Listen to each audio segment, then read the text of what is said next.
요한복음 11장 28절부터 37절까지 봉독하겠습니다.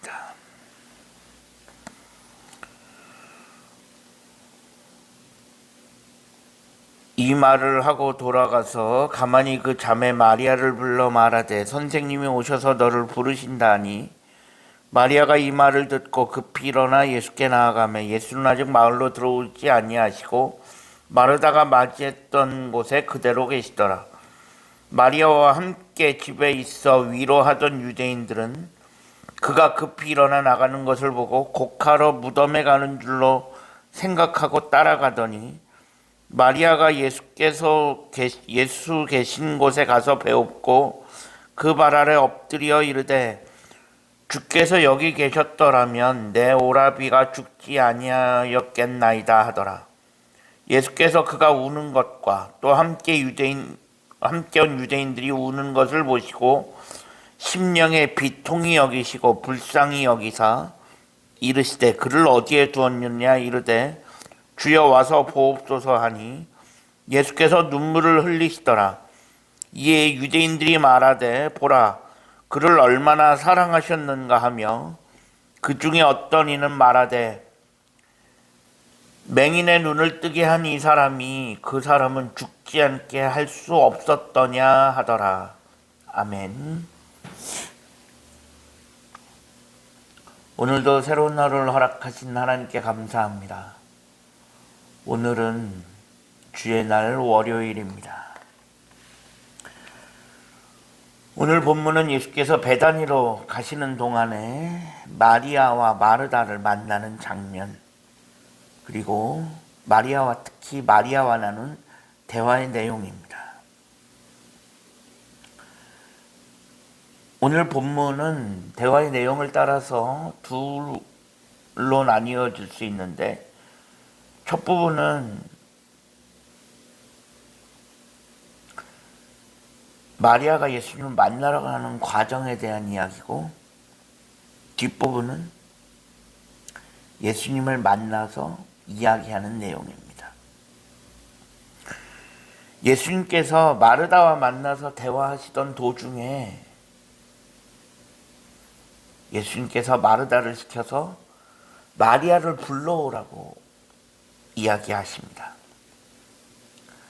마르다를 통해 예수님께서 자신을 찾으신다라는 이야기를 듣게 된 마리아는 급하게 예수님께로 갑니다. 예수님을 만난 마리아는 만나자마자 예수님의 발 앞에 엎드려서 이렇게 이야기합니다.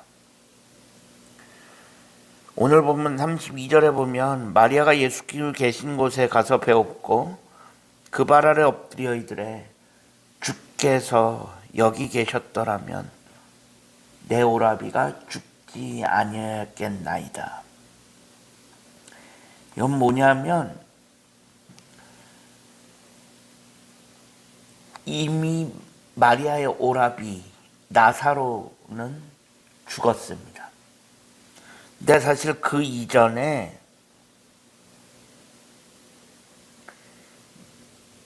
마리아가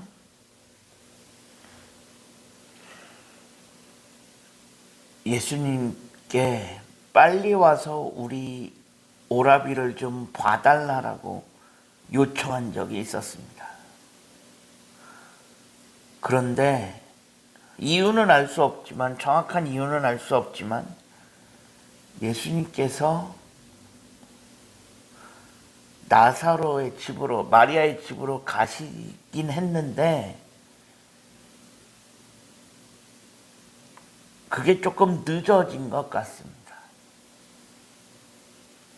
예수님께서 마리아의 집으로 안 가신 게 아닌데, 가긴 가셨는데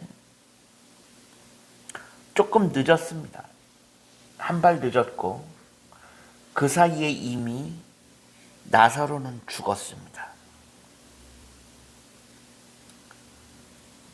어떻게 보면 예수님은 한 발 늦게 도착한 겁니다. 마리아는 예수님을 봐서 좋기는 한데 여기에는 사실 예수님에 대한 원망 아닌 원망도 조금 섞여 있습니다. 이것은 뭐냐면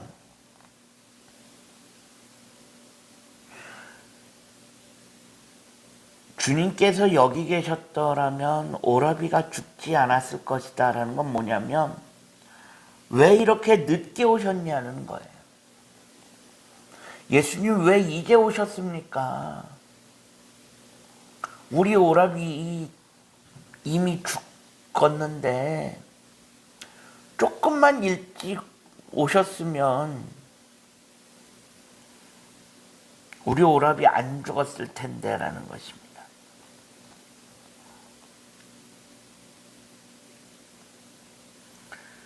그런 상황에서 마리아는 예수님을 만나자마자 제일 먼저 당연히 그 얘기가 나왔을 거예요. 뭐하다 이렇게 늦게 오셨냐? 조금만 빨리 오시지.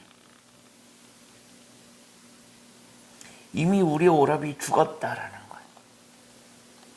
마리아는 이미 이전부터 예수님이 우리 오라비를 치유해 주실 것이다. 그 예수님의 능력을 믿고 있었습니다. 그 능력을 의심하지 않았습니다. 그런데 그런 예수님께서 죽은 자를 다시 살리실 것이라고는 생각지 못하고 있는 것입니다.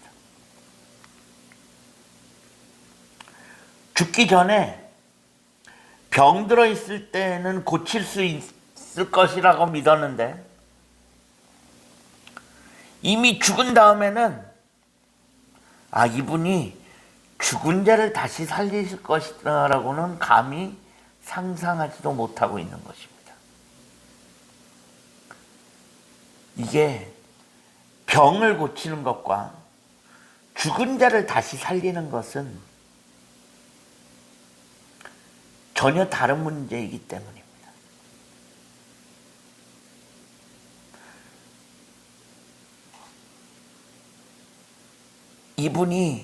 예수님이 우리 오빠의 병을 고칠 수 있는 분이다 라고 믿는 것과 죽은 우리 오빠를 다시 살리실 수 있다라고 믿는 것은 이것은 차원이 다른 것입니다.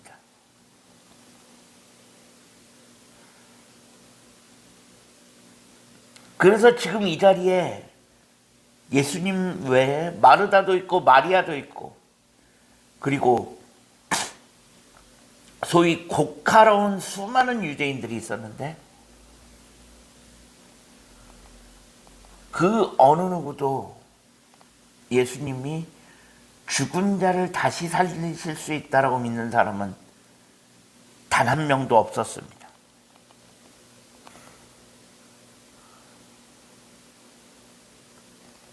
그렇게 마리아를 만난 예수님은 제일 먼저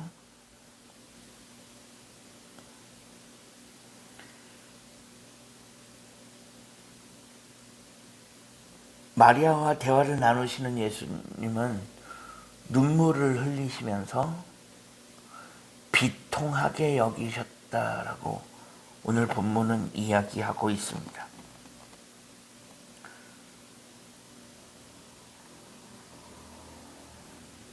예수님을 만나서 비통해하는 마리아, 오빠의 죽음을, 오라비의 죽음을 두고서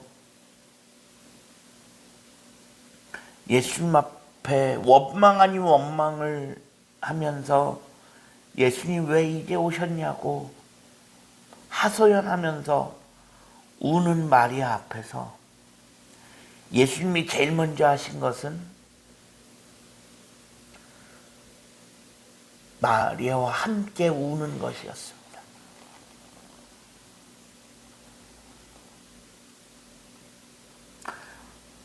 어차피 그 뒤에 이어지는 것은 우리가 내일 살펴볼 것은 예수님께서 나사로를 살리시는 장면입니다.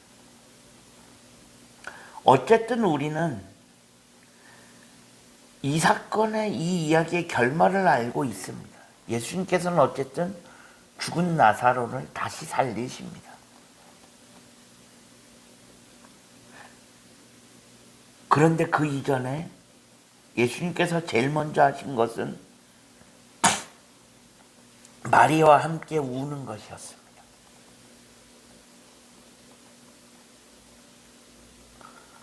마리아와 함께 울고 함께 슬퍼하고 함께 애통해야 하는 것이었습니다.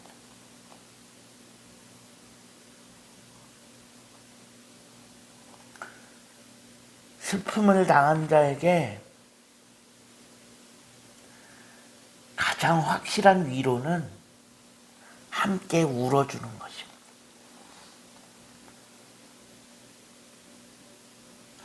백마디 말보다 함께 우는 것, 그것이 더 효과적일 수 있다는 것입니다.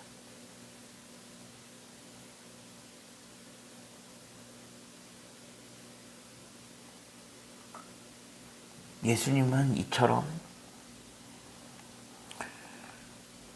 우리의 상황과 우리의 슬픔과 우리의 고통을 아시고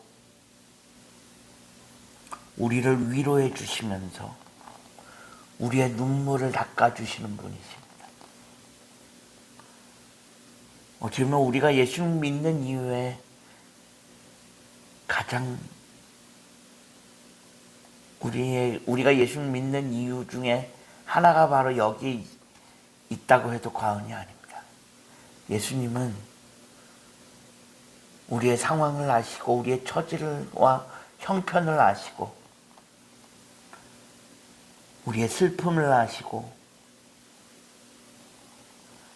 함께 눈물을 흘려주시고 함께 위로해 주시는 분이십니다. 예수님께서 나사로를 살리실 것이라면 굳이 여기서 마리아와 함께 우시고 그러실 필요 없을 수도 있어요. 어차피 곧 있으면 나사로 살릴 텐데. 하지만 사람들은 전혀 모르고 있고 지금 예수님께서 마리아에게 해주실 수 있는 가장 중요한 것은 마리아를 보듬어 주시는 것이었습니다. 함께 울어주시면서 그를 위로해 주시고 그를 보듬어 주시는 분. 우리 예수님이 이런 분이신 줄 믿습니다. 지금도 예수님은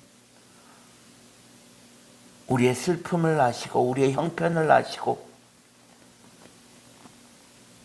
우리가 슬퍼서 눈물 흘릴 때 함께 울어주시면서 우리의 눈물을 닦아주실 수 있는 분이십니다. 오늘 하루도 그런 예수님을 따라서 우리의 형편과 처지를 아시는 그 예수님을 따라 그분과 함께 살아갈 수 있는 오늘 하루의 삶이 되어질 수 있기를 주님의 이름으로 간절히 축원합니다. 기도하겠습니다. 하나님 감사합니다. 지난밤에도 편안한 쉼을 주시고 오늘도 새로운 하루를 허락하신 하나님께 감사합니다. 우리의 형편과 처지를 아시고 우리의 눈물을 닦아주시는 그 주님을 따라서 오늘 하루도 여러 가지 형편 속에서 좌절하거나 낭망하지 아니하고 오직 주님과 함께 동행하며 살아갈 수 있는 우리들의 삶이 되어질 수 있게 하여 주옵소서. 예수 그리스도의 이름으로 간절히 기도합니다. 아멘.